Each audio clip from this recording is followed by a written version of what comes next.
कि आज हमारे देश में पिछड़े, दलित, अल्पसंख्यक समुदाय को किस तरह अपने संवैधानिक अधिकारों और आजादियों की हिफाजत के लिए हर रोज मुश्किलों का सामना करना पड़ रहा है। Doctor B.R. अम्बेडकर के कथन से अपनी बात रखना चाहती हूँ। उन्होंने कहा था, मुझे अपने भारतवर्ष पर फक्र है कि जिसके पास ऐसा संविधान है जो लोकतंत्र, समाजवाद और सेक्युलरिज्म को संजोता है। लेकिन आज ऐसा लगता है जैसे संविधान की किताब तो है, पर इसे चलाने वालों का ईमान गुम हो गया है। आज हिंदुस्तान में हर वर्ग को किसी न किसी चुनौती का सामना करना पड़ रहा है, मगर अल्पसंख्यक, खासतौर पर मुसलमानों पर जो कहर टूटा है वो किसी से छुपा नहीं है। ये लोग सिर्फ अपने मजहबी पहचान की वजह से निशाने पर हैं।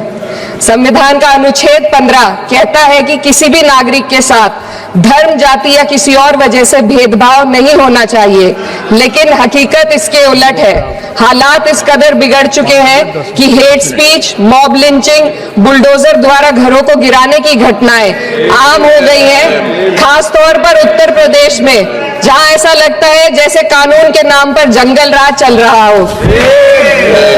संभल में जो हुआ वो सबके सामने है। पुलिस के संरक्षण में निर्दोष लोगों की हत्या की गई और सरकार ने चुप्पी साध ली।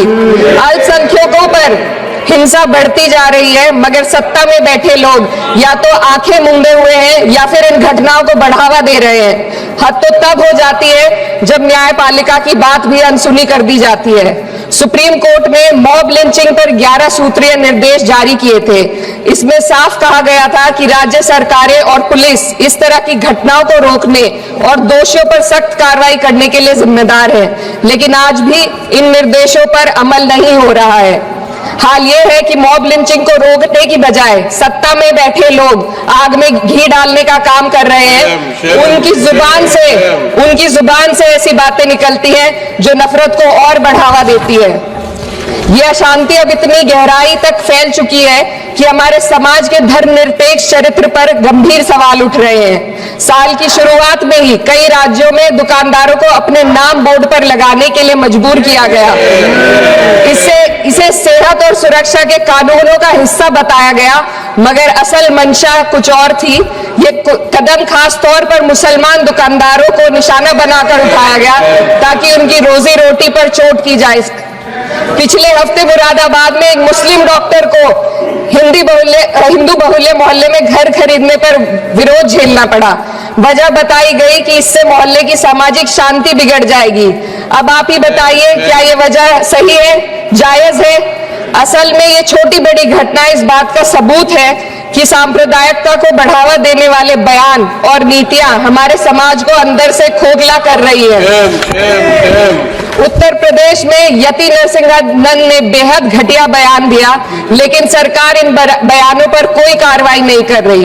हेट स्पीच न केवल जनमानस के विचारों को प्रदूषित करती है, बल्कि इससे अब संवैधानिक पदों पर बैठे लोगों को भी प्रभावित कर दिया है। अभी हाल ही में माननीय उच्च न्यायालय इलाहाबाद के माननीय न्यायाधीश ने ऐसे बयान दिए जिसका संज्ञान खुद सुप्रीम कोर्ट को लेना पड़ा। संविधान के अनुच्छेद 29 और 30 ने अल्पसंख्यकों को उनके मजहबी और सांस्कृतिक हक दिए हैं ताकि वो अपनी पहचान को बचा सके और अपने संस्थान चला सके, लेकिन आज उन्हीं हकों पर हर तरफ से चोट की जा रही है।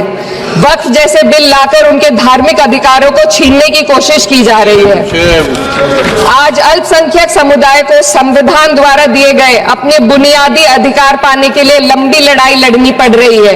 ऐसे कई मामले अदालत ने न्याय देकर संविधान की रक्षा की है, लेकिन अदालती प्रक्रिया में जो समय लगता है उसकी वजह से देश के सामाजिक ताने बाने को भारी नुकसान उठाना पड़ता है। मिसाल के तौर पर इलाहाबाद हाई कोर्ट ने 2004 के मदरसा एक्ट को रद्द कर दिया था, जिससे मदरसों के संचालन पर सवाल उठे।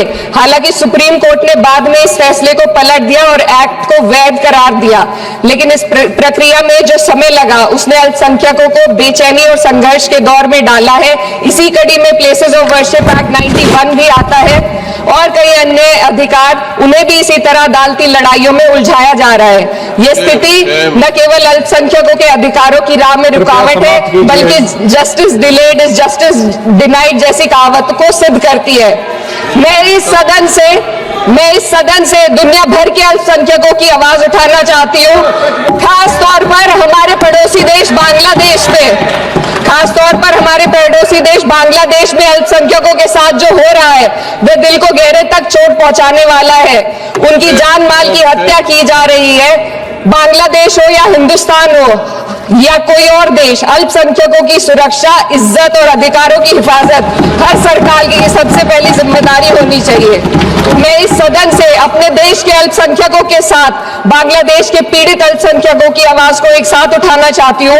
ये वक्त की पुकार है कि हम सब मिलकर ये सुनिश्चित करें कि किसी भी इंसान को उसकी पहचान या मजहब के कारण डरकर जीने पर मजबूर ना होना पड़े।